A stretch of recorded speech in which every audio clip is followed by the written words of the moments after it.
Christopher, looking fantastic. Really fantastic. Nice work. Okay, a couple of comments. Want to give you some tips on graphic design principles.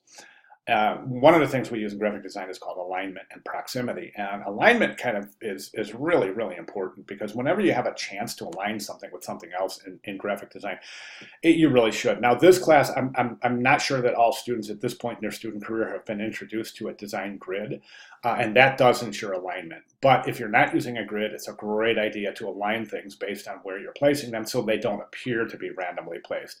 So what I'm going to do is I'm going to make a couple of suggestions. Before I talk about alignment, let's talk about this placement of the address right here. Is right on top of the logo, or I should say right underneath the logo. But it's just right there. And in a lot of branding guides, not this one in this class, because this isn't a full, this is more of a set of guidelines and not a branding style guide. In most style guides, you'll have preclusions of where and how you can place elements near the logo. And quite often, this wouldn't be a sure clear distance. So keep that in mind. If you want to leave it here, I'm perfectly okay. It's fine for this assignment. But if you want to be really technically sound about this, we would move this. I'll give you a couple of suggestions in a second. But let's talk about alignment. So alignment in graphic design is very important, as I said. So there's some areas here. So right here, this A in Amethyst Bay seems like a really great alignment point, right? So the logo's placed right there. Let's use that A, draw a guide right there, and pull these to the left, the headline and subhead. Those will make those in alignment. That'll make a really clean left margin, and it'll increase the page harmony. Additionally, this element here seems like it's somewhat randomly placed. I'm not saying it is, I'm saying it appears to be. Why? Because it's not really in alignment with anything. If I take my straight edge here, we can see that it kind of aligns. Actually, you are in pretty good alignment with that S. So that's good. That's good consideration.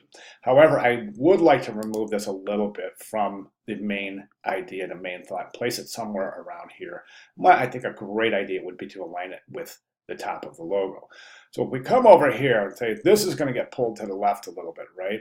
So what we can do at this point is just pick a letter like you've done, but I would come down here more. Instead of up here, where this is kind of a strange diagonal, let's come down here. Give a little bit of space between the headline, subhead, and the call to action.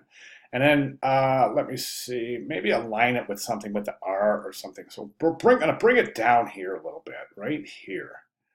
And I think that's, again, is going to improve page harmony. Now, at that point, you can take the contact information and then come down here and align it with the call to action right down there.